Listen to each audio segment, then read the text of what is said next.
हाय students, last लेक्चरमध्ये आपण examples बघितले होते जेईई नीटचे kinetic theory of gases and radiation या टॉपिकवरचे. याच्यामध्ये आपण गॅस लॉजवरचे एक्झाम्पल पाहिले आहेत. त्याचनंतर व्हेलॉसिटी ऑफ गॅस मॉलिक्युल्स या सेक्शनमधले काही एक्झाम्पल्स बघितलेले आहेत.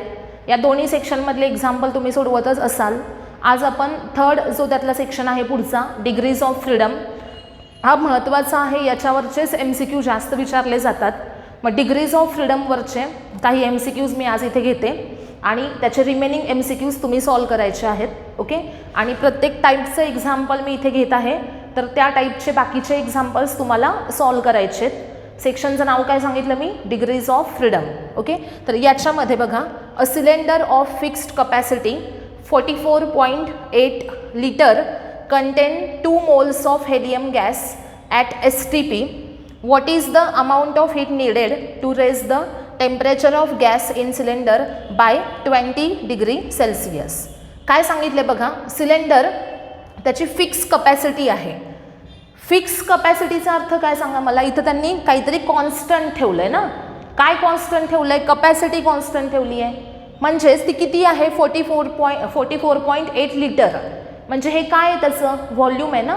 म्हणजे इथं काय केलं आहे तर व्हॉल्यूम कॉन्स्टंट ठेवलेलं आहे आणि it content 2 moles of helium gas. Gas कोणता आहे? हेलियम गॅस आहे आणि त्याचे नंबर ऑफ मोल्स किती सांगितलेत? 2 moles at STP. What is the amount of heat needed to raise the temperature of gas in cylinder by 20 degree Celsius. इथे टेम्परेचरमध्ये rise किती होतोय बघा? 20 डिग्री सेल्सिअस एवढा राईज आहे. मग आता आपल्याला काय करायचं आहे तर फाइंड आउट काय करायचं आहे बघा, what is the amount of heat needed. मग amount of heat required to raise the temperature by 20 degree Celsius. पण इथं काय कॉन्स्टंट आहे? कॉन्स्टंट व्हॉल्यूम आहे आणि आपल्याला दिलेले आहेत नंबर ऑफ मोल्स. इथे मास गिव्हन नाही. म्हणजे इथं प्रिन्सिपल स्पेसिफिक हीट असेल का? नाही. इथे आपल्याला गिव्हन काय? नंबर ऑफ मोल्स गिव्हन आहेत. म्हणजे नंबर ऑफ मोल्स गिव्हन असतील तर मग आपल्याला काय इथं फाइंड आउट केलं पाहिजे? म्हणजे स्पेसिफिक हीट कोणती असेल तर CV असेल ना. बघा, जर तुम्हाला इथे काय सांगितलं आहे की व्हॉल्यूम कॉन्स्टंट आहे तर स्पेसिफिक हीट कोणती असली पाहिजे? CV ही असली पाहिजे. आणि नंबर ऑफ मोल्स दिलेले आहेत. मग आपल्याला फॉर्म्युला आठवलं पाहिजे. तर Q इक्वल टू फॉर्म्युला काय असतो? NCV डेल्टा थीटा, किंवा याच्याऐवजी तुम्ही डेल्टा T असं लिहू शकता. Q इज इक्वल टू काय असेल? NCV delta T. This is the amount of heat required. Okay, कधी? ज्यावेळेस व्हॉल्यूम कॉन्स्टंट आहे आणि तुम्हाला काय करायचं आहे? टेम्परेचर डेल्टा Tनं राईज करायचं आहे. तर किती हीट सप्लाय करावी लागेल? Q एवढी हीट सप्लाय करावी लागेल. ओके, मग equal to number of moles किती आहेत सांगा? 2 आहेत, इंटू CV. CV म्हणजे काय? Specific heat of the gas at constant volume. Okay, पण C सिम्बॉल ही कसली हीट इंडिकेट करतो? Molar specific heat. मग आता इथं आपल्याला काहीही गिव्हन नाही स्पेसिफिक हीटचं, पण त्याच्यावरून आपल्याला सांगायचं आहे की CV काय, बरोबर. पण एकच डेटा गिव्हन आहे की तो गॅस कोणता आहे, बरोबर. गॅस कोणता आहे सांगा मला? हेलियम गॅस आहे. हेलियम गॅस हा मोनो ॲटॉमिक आहे का डायॲटॉमिक आहे का पॉलीॲटॉमिक आहे? तर हेलियम गॅस हा मोनो ॲटॉमिक गॅस आहे. मग मोनो ॲटॉमिक गॅस असेल तर त्याच्यासाठी CVचा फॉर्म्युला काय असतो? For monoatomic gas CV equal to काय असते? 3/2R आणि CP इक्वल टू काय असते? 5/2R. आता degrees of freedom, monoatomic, diatomic, polyatomic याच्यामध्ये CP CVचे आपण व्हॅल्यूज बघितल्या, गॅमा हा रेशो बघितला, बरोबर की नाही. मग ते आपल्याला इथे सगळं लक्षात असलं पाहिजे.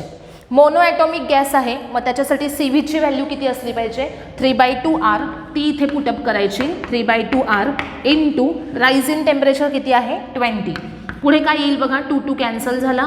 3 इंटू R किती आहे? तर 8.31 आणि इंटू काय असेल? 20. That is 60 into 8.31. 60 इंटू 8.31 केलं तर आपल्याला ॲन्सर 498.6 जूल असं मिळेल. आणि इथं ऑप्शन तो कोणता असेल? 498 जूल. म्हणजेच ॲप्रॉक्सिमेटली हे ॲन्सर आहे 498 जूल. सगळ्यांना समजलं आहे का बघा? कसं फाइंड आउट केलं तर एक standard formula Q equal to NCV delta T. Okay. आता इथं या एक्झाम्पलमध्ये जर तुम्हाला प्रेशर कॉन्स्टंट आहे असं सांगितलं असतं तर मग तुम्ही काय केलं असतं, इथे NCP डेल्टा टी असा फॉर्म्युला घेतला असता आणि CP मोनो ॲटॉमिकसाठी 5/2 असते आणि ती इथे पुटअप केली असती. ओके. म्हणजे हेच एक्झाम्पल जर प्रेशर कॉन्स्टंट असेल तरी पण सोडवता आलं पाहिजे. इथं फक्त CP येईल, इथं 5/2 येईल आणि इथे 5 असेल. 5 × 20 100 होईल. 100 × 8.31 आन्सर किती येईल, 831. ओके. म्हणजे याच्यातमध्ये हा 831 जूल ही एनर्जी कधी रिक्वायर्ड आहे तर कॉन्स्टंट प्रेशरला. ओके. आता त्यानंतर नेक्स्ट एक्झाम्पल आपण बघूया. If degree of freedom of a gas are F then the ratio of two specific heats CP and CV is. आपल्याला काय सांगितलं आहे, फक्त एवढंच सांगितलं आहे की डिग्री ऑफ फ्रीडम किती आहेत. डिग्री ऑफ फ्रीडम किती सांगितल्या आहेत, F सांगितल्या आहेत आणि पुढे काय विचारलं आहे तर दोन स्पेसिफिक हिट्स CP आणि CV यांचा रेशो काय आहे विचारला आहे. आता इथे एक लक्षात ठेवायचं की जर तुम्हाला नंबर ऑफ डिग्रीज F सांगितले असतील तर CV फाइंड आउट केली जाते F/2R या फॉर्म्युल्याने. CP फाइंड आउट केली जाते 1 + F/2 आणि इंटू काय असतं R. ओके. म्हणजे CV कशी फाइंड आउट करायची F/2R आणि CP कशी फाइंड आउट करायची 1 + F/2R आणि गॅमा इक्वल टू असतो CP/CV. मग काय करायचं 1 + F/2/F/2. मग हे सॉल्व करा, काय येईल बघा 2 + F/2 डिवायडेड बाय F/2 म्हणजे 2 2 कॅन्सल झाला. 2 + F/F असं मिळालं. 2 + F/F म्हणजेच काय तर 1 + 2/F. ओके. फायनल आन्सर काय आलं बघा 1 + 2/F. काय काय केलं, जर तुम्हाला नंबर ऑफ डिग्रीज सांगितले असतील F तर CV कशी फाइंड आउट करायची F/2R. CP कशी फाइंड आउट करायची आपल्याला माहिती आहे, CV मध्ये +1 करायचं. मग काय येईल CP = 1 + F/2 × R येईल. गॅमा कसा काढायचा CP/CV. CP आहे 1 + F/2R आणि CV आहे F/2R. मग R कॅन्सल झाला. 1 + F/2/F/2 इथं आला 2 + F/2 आणि इथे आला F/2. 2 2 कॅन्सल झाला बघा, हा 2 कॅन्सल झाला. मग राहिलं काय 2 + F/F राहिलं. हा F/F सेपरेट डिव्हाइड केला 1 आला आणि हा 2/F म्हणजे 1 + 2/F हा फॉर्म्युला मिळाला. आता इथे हा जो फॉर्म्युला आहे हा फक्त या एक्झाम्पल पुरता मर्यादित नाही. आपल्याला याच्यावर हा फॉर्म्युला यूज करून काही एक्झाम्पल सॉल्व करावी लागतील. त्यासाठी सगळ्यांनी लक्षात ठेवायचं आहे CV कशी काढायची, नंबर ऑफ डिग्रीज माहीत असतील तर F/2R. CP कशी काढायची 1 + F/2R आणि गॅमा म्हणजे CP/CV हे कसं फाइंड आउट करायचं तर 1 + 2/F. ओके. तर आता याच्यामधला करेक्ट ऑप्शन कोणता असेल, मग A हा ऑप्शन करेक्ट असेल. त्यानंतर थर्ड एक्झाम्पल वाचा सगळ्यांनी.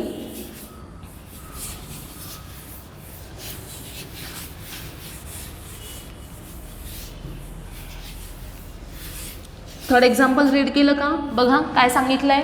If internal energy of N1 moles of helium at temperature 10T is equal to internal energy of N2 moles of hydrogen at temperature 60 then the ratio of N1/N2 is. म्हणजे तुम्हाला काय सांगितलं आहे तर amount of heat म्हणजे internal energy DE असेल suppose, ती म्हणजे काय असते, एनर्जी म्हणजेच काय असते हीट. जी हीट सप्लाय केली जाते ती त्या बॉडीमध्ये किंवा मॉलिक्युल्समध्ये स्टोअर केली जाते कोणत्या फॉर्ममध्ये, इंटरनल एनर्जीच्या फॉर्ममध्ये.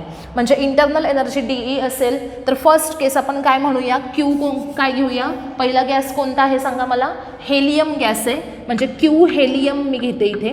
Q हेलियम काय असेल सांगा, internal energy of N1 mole of helium at temperature 10T. बरोबर. म्हणजे आपल्याला पहिल्यांदा फाइंड आउट करायचे की इंटरनल एनर्जी हेलियम मॉलिक्यूलसाठी काय आहे. मग DE ही इंटरनल एनर्जी हेलियमसाठी असेल आणि ती इक्वल टू काय असणार आहे तर QHE असणार आहे. आणि याचा फॉर्म्युला आपण असा घेऊया की NHE. त्यानंतर इथे पुढे काय सांगितलं आहे बघा, of temperature 10T is equal to internal energy of N2 moles of H2 at temperature 60. मग आता इथे घेऊया NCV डेल्टा T हा formula. NHE CV HE delta T HE. Okay. मग आता पुढे डेल्टा DE हायड्रोजन म्हणजे internal energy of hydrogen equal to Q hydrogen equal to काय असेल N hydrogen C V hydrogen delta T hydrogen. Okay, म्हणजे ही आहे एनर्जी कुणासाठी हेलियम मोलिक्यूलसाठी आणि ही एनर्जी कुणासाठी आहे हायड्रोजन मोलिक्यूलसाठी आहे. आणि तुम्हाला काय सांगितलं आहे की दोन्ही एनर्जी कशा आहेत इक्वल आहेत. मग आपण असं म्हणू शकतो की DeHe इज इक्वल टू काय आहे DeH2. मग काय येईल पुढे NHe CvHe delta T HE is equal to NH2 CvH2 delta T H2. Okay, आता सांगा हेलियमचे मोल्स किती सांगितलेत तुम्हाला N1. CV for HE helium हा कसला मोलिक्यूल आहे सांगा मला, कसला गॅस आहे मोनो ॲटॉमिक गॅस आहे. मग मोनो ॲटॉमिक गॅससाठी CVची व्हॅल्यू काय असते तर 3/2R बरोबर. मोनो ॲटॉमिक गॅससाठी CV काय असतो 3/2R. डेल्टा टी किती आहे सांगा मला 10T. ओके, हेलियमसाठी टेम्परेचरमधला राईज किती आहे 10T. त्यानंतर हायड्रोजनचे मोल्स किती आहेत तर N2 आहेत. आता CvH2 हा कसला गॅस आहे डायॲटॉमिक गॅस आहे.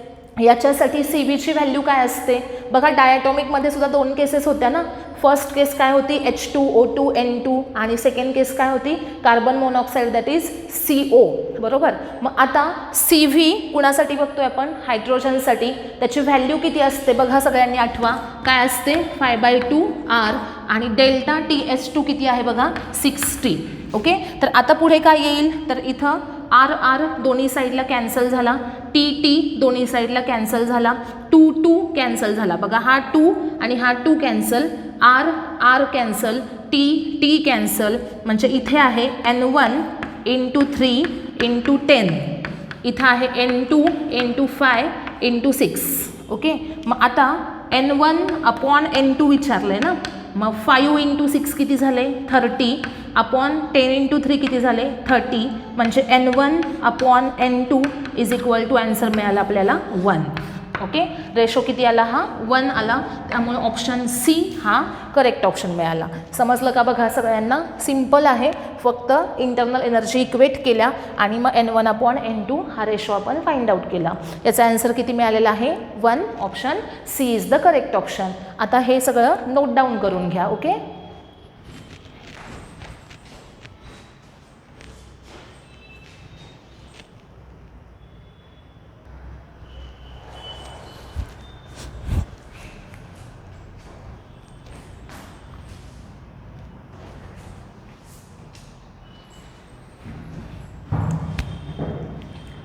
आता नेक्स्ट एक्झाम्पल बघायचं आहे आपल्याला. Diatomic gas molecule has translational rotational and vibrational degrees of freedom then CP/CV is. काय सांगितलंय बघा, डायॲटॉमिक गॅस आहे. कसला गॅस आहे हा डायॲटॉमिक गॅस आहे आणि त्याच्याकडे कोणत्या डिग्रीज आहेत बघा, ट्रान्सलेशनल आहे, रोटेशनल आहे आणि व्हायब्रेशनल आहे. आणि मग आपल्याला विचारलंय काय तर CP/CV काय असेल. मग आता मला सांगा, गॅस आहे डायॲटॉमिक गॅस असेल तर याच्यामध्ये त्यांनी 3 डिग्रीज सांगितल्या आहेत. कोणत्या कोणत्या, ट्रान्सलेशनल पण आहेत, रोटेशनल पण आहेत आणि व्हायब्रेशनल सुद्धा आहेत. मग आता डायॲटॉमिकच्या 2 केसेस आहेत माहिती आहेत ना. डायॲटॉमिकच्या फर्स्ट केसमध्ये रिजिड मोलिक्युल्स असतात, जसं की त्याचं एक्झाम्पल आहे O2H2N2 आणि त्यांच्यासाठी फक्त ट्रान्सलेशनल आणि रोटेशनल अशा 3 आणि 2 अशा 5 डिग्रीज प्रेझेंट असतात. आणि त्याची सेकंड केस जी आहे ना, जी आहे नॉन रिजिड मोलिक्युल्सची, आणि त्या नॉन रिजिड मोलिक्युलचं एक्झाम्पल होतं CO कार्बन मोनॉक्साईड.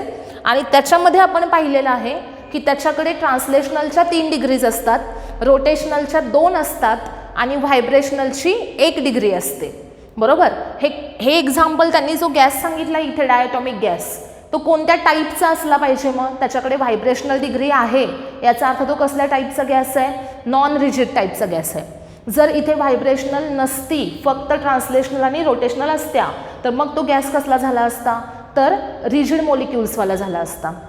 ओके, मग आता याच्यामध्ये आपण बघूयात की ट्रान्सलेशनलच्या किती असणार आहेत 3 डिग्रीज, रोटेशनलच्या किती असणार आहेत 2 आणि व्हायब्रेशनलची किती असणार आहे 1. अशा टोटल डिग्रीज किती झाल्या 6 झाल्या, म्हणजे एफची व्हॅल्यू किती आहे 6 आहे. जसं मी मगाशी सांगितलं की तिथे एक फॉर्म्युला बघितला होता आपण, त्याच्यामध्ये एफ म्हणजे नंबर ऑफ डिग्रीज होत्या आणि CP/CV हा रेशो कसा फाइंड आउट करायचा, तर 1+2/f करायचं. मग सेम तसंच आपल्याला इथे सुद्धा करायचं आहे. आपल्याकडे टोटल डिग्रीज आहेत 6, म्हणजे एफची व्हॅल्यू आहे 6 आणि CP/CV कसा फाइंड आउट करायचा, तर 1+2/f करायचं, म्हणजे 1+2/6 झाला.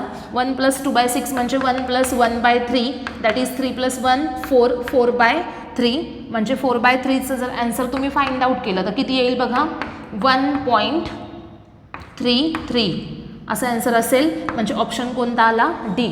ओके, 1.33 असं आन्सर मिळालं. ऑप्शन डी हा करेक्ट ऑप्शन आला. त्यानंतर बघा CP/CV फॉर डायटॉमिक मोलिक्यूल.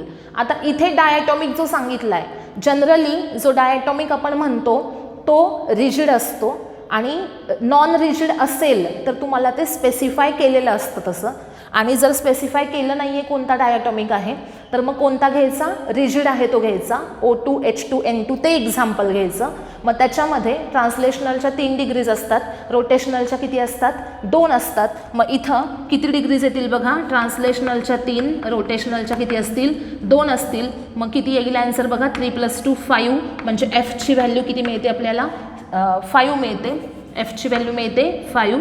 मग आता CP/CV फाइंड आउट करूया. 1+2/f म्हणजेच 1+2/5 म्हणजे किती आला, 7/5. 7/5चा आन्सर फाइंड आउट करा, किती येईल, 1+ इथे आला 1.4. ओके, आन्सर आलं 1.4. लक्षात आलं का बघा सगळ्यांच्या.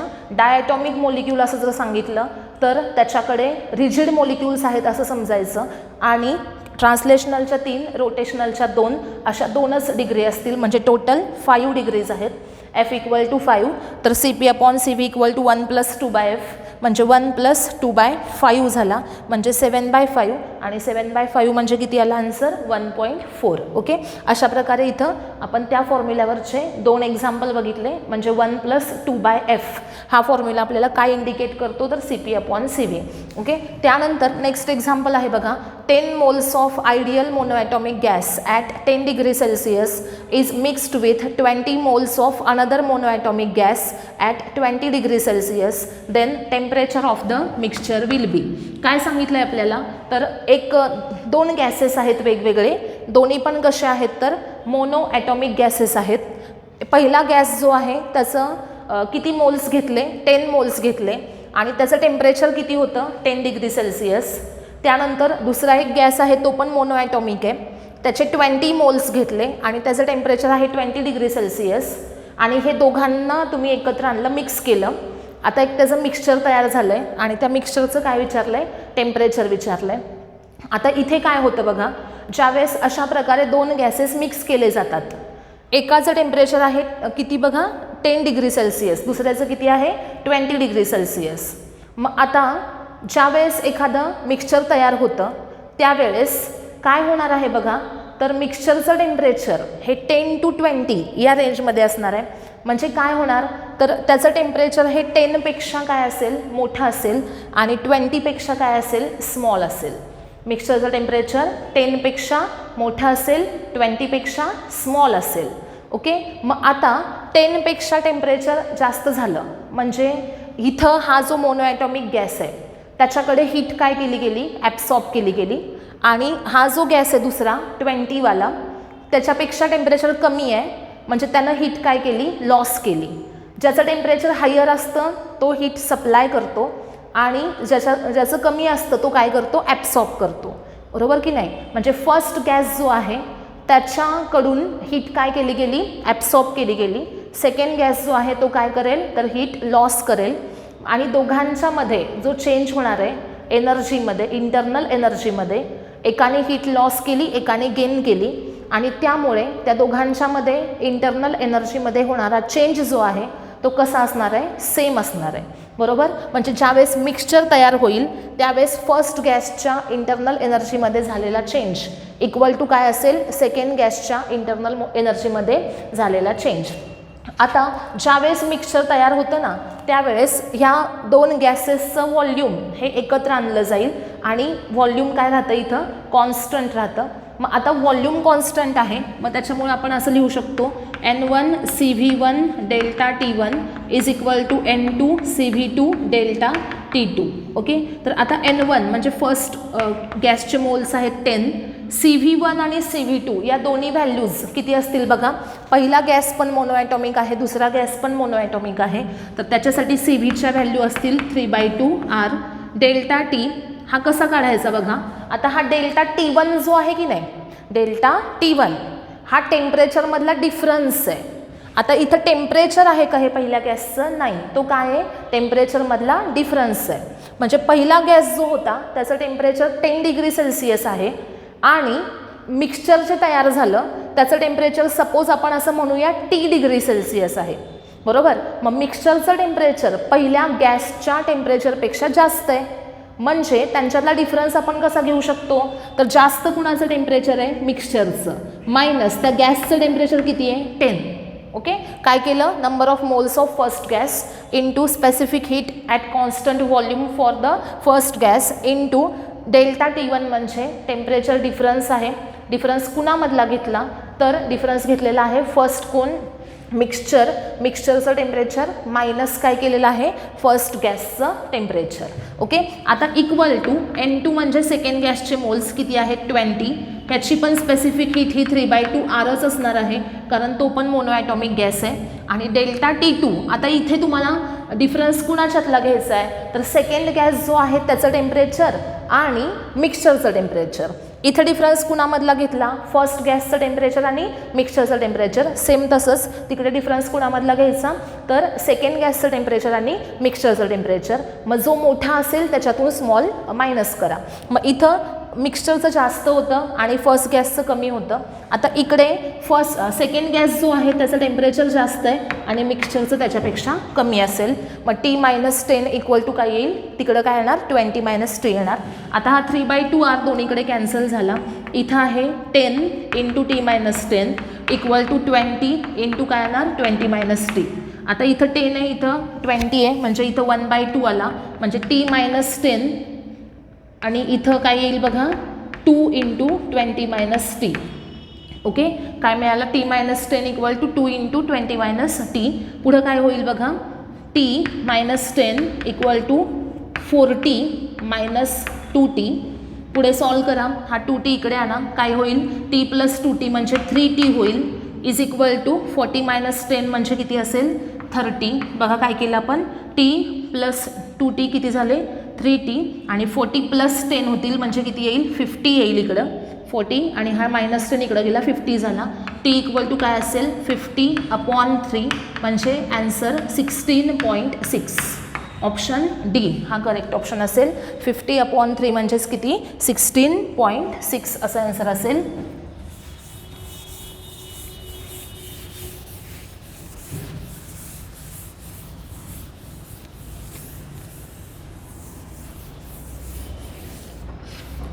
त्यानंतर 7th एक्झाम्पल बघा. 5 moles of oxygen is heated at constant volume from 10 degree Celsius to 20 degree Celsius. The change in internal energy of the gas is Cp equal to 8 calorie per mole degree Celsius. R given आहे 8.3 joule पर mole degree Celsius. तुम्हाला काय विचारलं आहे बघा, तर change in internal energy Q विचारलं आहे. Okay, म्हणजे DE विचारलं आहे म्हणजेच काय Q असणार आहे. आता इथं तुम्हाला काय सांगितलं आहे व्हॉल्यूम कॉन्स्टंट आहे म्हणजे फॉर्म्युला येणार NCV delta T.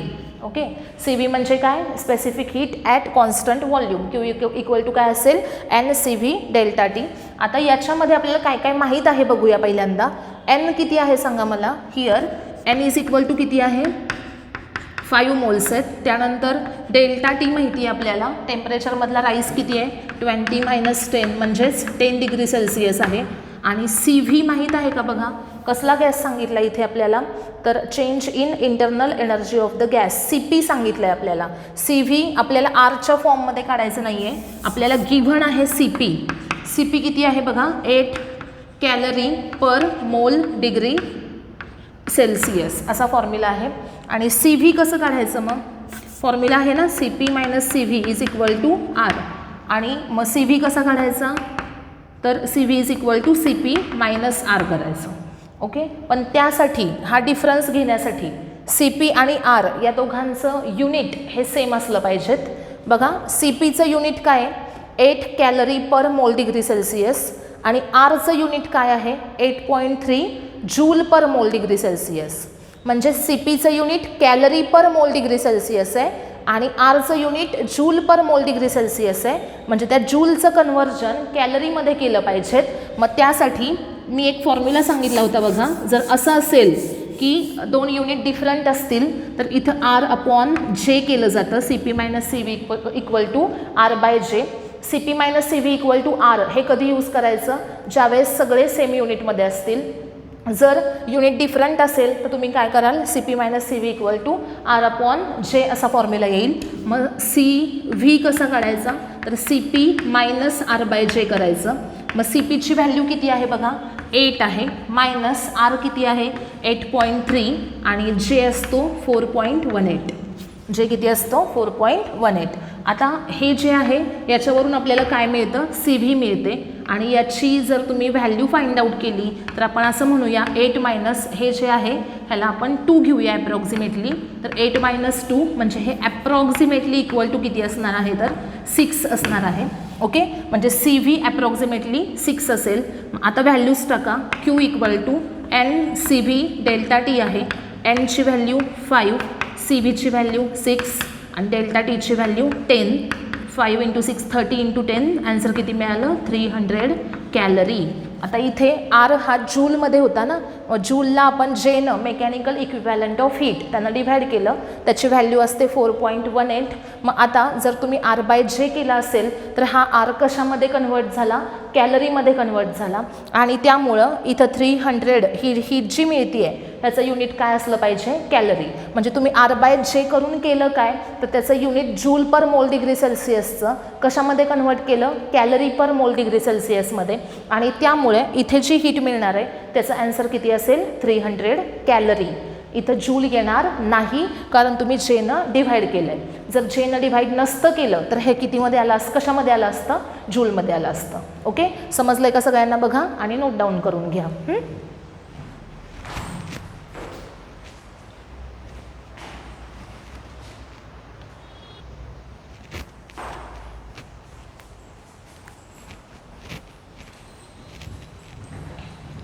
Next example बघा. Molar specific heats of ideal gas at constant pressure and volume are C P and C V if gamma equal to C P upon C V and R is the universal gas constant then C V is. म्हणजे इथे आपल्याला काय करायचं आहे तर C व्हीचं relation find out करायचं आहे आर आणि गॅमासोबत. म्हणजे सी व्हीचं इक्वेशन आर आणि गॅमाच्या फॉर्ममध्ये काय येतं हे फाइंड आउट करायचं आहे. त्यासाठी आपल्याला पहिल्यांदा माहिती असलं पाहिजे तर सी पी मायनस सी व्हीचा formula C P minus C V is equal to काय असतं आर असतं आणि गॅमा इज इक्वल टू काय असतं C P upon C V असतं. बरोबर. हे दोन रिलेशन आपल्याला माहिती आहेत. C P minus C V is equal to R आणि गॅमा इक्वल टू काय आहे तर C P upon C V आहे. आता आपल्याला सी व्हीच्या फॉर्ममध्ये सी व्हीचं रिलेशन पाहिजे. याचा अर्थ या इक्वेशनमध्ये सी पीची व्हॅल्यू गॅमाच्या फॉर्ममध्ये पुटअप करायची. म्हणजे सी पी इक्वल टू काय येणार गॅमा सी व्ही. बघा याच्यावरून आपल्याला काय मिळतं की gamma equal to C P upon C V आहे. मग सी पी इक्वल टू काय असेल तर गॅमा सी व्ही असेल. मग ती गॅमा सी व्ही ही जी व्हॅल्यू आहे बघा therefore C P is equal to आहे गॅमा सी व्ही आणि ही C P equal to gamma C V value ही इथं पुटअप करायची. Gamma C V minus C V is equal to R C V into bracket gamma minus 1 is equal to R. Therefore, CV is equal to R upon gamma minus 1. This is the final answer. सोपा आहे बघा. काय केलं आपण फक्त C P minus C V equal to R हा formula घेतला. याच्यामध्ये आपल्याला सी व्ही पाहिजे सी व्ही फाइंड आउट करायचं आहे. त्यामुळे सी पी ह्यातनं काढून टाकला पाहिजे. मग त्यासाठी गॅमा इक्वल टू काय आहे C P upon C V आहे. मग सी पीची व्हॅल्यू काय आली गॅमा सी व्ही ते इथं टाकलं म्हणजे सी पी ह्यातनं रिमूव्ह झाला. मग gamma C V minus C V equal to R C V into gamma minus 1 equal to R. मग सी व्हीचा फॉर्म्युला काय मिळतो आर अपॉन गॅमा मायनस 1. हे रिलेशन सगळ्यांनी लक्षात ठेवायचं आहे. सी व्ही इक्वल टू काय आहे R upon gamma minus 1. Next example बघा. For a gas molecule with 6 degrees of freedom, law of equipartition of energy gives the following relation between C V and R. C V आणि R यांच्यातलं relation आपल्याला find out करायचं आहे. आपल्याला दिल्यात number of degrees, म्हणजे F equal to किती आहे 6 आहे. Number of degrees of freedom आहेत 6. याच्यावरून आपण गॅमा फाइंड आउट करूया. C P upon C V कसं काढायचा 1 + 2/f. मग पुढं काय येईल 1 + 2/6 म्हणजेच 1 + 1/3 म्हणजेच काय मिळेल 4/3. म्हणजे गॅमा किती मिळाला आपल्याला बघा C P upon C V 1 + 2/6 1 + 1/3 म्हणजेच 4/3 ही गॅमाची व्हॅल्यू मिळाली. आता हा जो गॅमा आहे त्याचा यूज करून आपल्याला सी व्ही आणि आरमधलं रिलेशन काढायचं आहे. C V equal to R upon gamma minus 1. आत्ताच बघितलं आपण relation. C V equal to काय आहे बघा आर अपॉन गॅमा मायनस 1. मग आर अपॉन गॅमाची व्हॅल्यू आहे इथं 4/3 - 1 म्हणजे आर अपॉन इथं किती येणार बघा 4 - 3 म्हणजे 1/3 इथे येईल. म्हणजेच काय आर अपॉन 1/3 म्हणजेच 3R. C V equal to 3R. Option D हा करेक्ट ऑप्शन असेल. इथं काय केलं पहिल्यांदा नंबर ऑफ डिग्रीज ज्या आहेत त्याचा यूज करून गॅमा फाइंड आउट केला. कारण सी व्हीच्या हे जे ऑप्शन्स आहेत बघताय तुम्ही त्याच्यामध्ये सी व्हीचं रिलेशन आर सोबत फाइंड आउट करायचं आहे. आणि आपल्याला माहिती आहे की C V equal to R upon gamma minus 1 आहे. म्हणजे याचा अर्थ या इक्वेशनमध्ये गॅमाची व्हॅल्यू पुटअप केली की आपल्याला रिक्वायर्ड आन्सर मिळणार आहे. मग त्यासाठी गॅमा कसा काढायचा तर नंबर ऑफ डिग्रीजचा यूज करायचा. 1 + 2/f. गॅमा आला 4/3. ती व्हॅल्यू पुटअप केली तर सी व्ही किती मिळतो आपल्याला 3R. ओके. आता नेक्स्ट एक्झाम्पल सगळ्यांनी रीड करा. 10th example.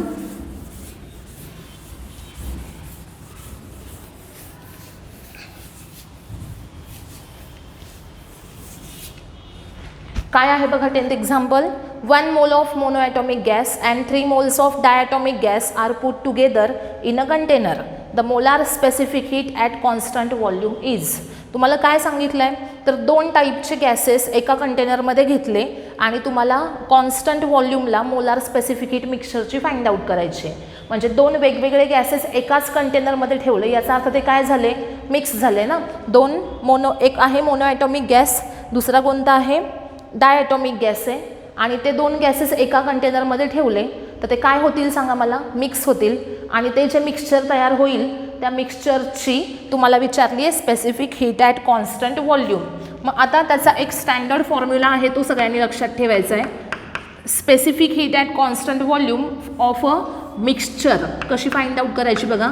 N1CV1 + N2CV2 upon N1 + N2. काय करायचं बघा काय सांगितलं तर आपल्याला काय सांगितलं 2 गॅसेस आहेत मोनोॲटॉमिक आणि डायॲटॉमिक. हे 2 गॅसेस मिक्स केले आणि मिक्सचरचं जे व्हॉल्यूम आहे ते कॉन्स्टंट आहे. मग त्याची तुम्हाला specific heat at constant volume विचारली आहे मिक्सचरची. तर सी व्ही मिक्सचर कसं फाइंड आउट करायचं तर N1CV1 + N2CV2 upon N1 + N2. सोपा फॉर्म्युला आहे लक्षात ठेवायचा. N1 पहिल्या गॅसचे किती मोल्स आहेत 1. CV1 म्हणजे पहिला गॅस कोणता आहे मोनोॲटॉमिक गॅस आहे. मोनोॲटॉमिक गॅससाठी CV किती असते तर 3/2R असते प्लस N2 सेकंड गॅसचे मोल आहेत 3. CV2 म्हणजे गॅस कोणता आहे बघा डायॲटॉमिक गॅस आहे. डायॲटॉमिक गॅससाठी CV काय असते सांगा मला.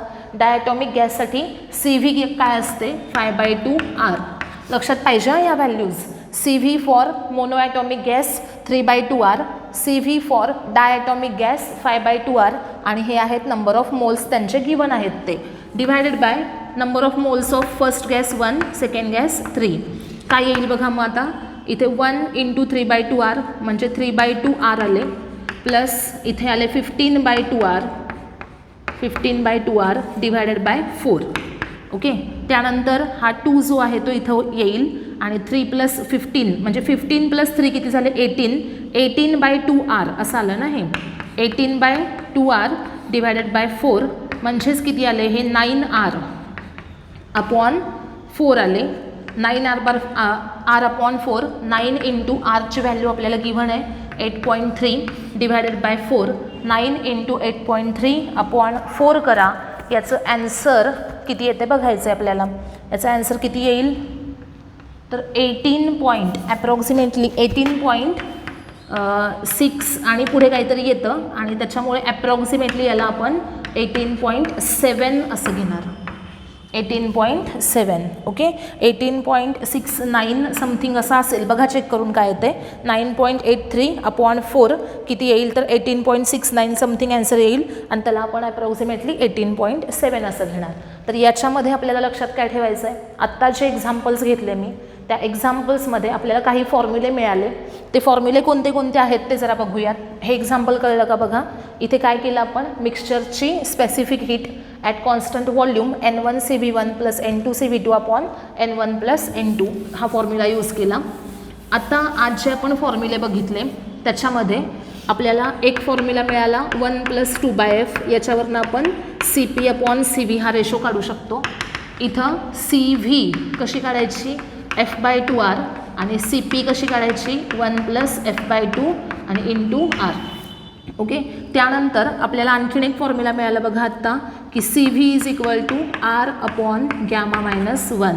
CVचा फॉर्म्युला काय मिळाला, R/γ-1 आणि CV मिक्सचर कशी काढायची तर N1CV1 + N2CV2 अपॉन काय करायचं आहे N1 + N2. ओके. त्यानंतर Qचा फॉर्म्युला काय होता NCV∆T. ओके. आता जर प्रेशर इथं काय कॉन्स्टंट आहे, व्हॉल्यूम कॉन्स्टंट आहे. जर प्रेशर कॉन्स्टंट असेल तर हाच फॉर्म्युला काय येतो बघा Q = NCP∆T.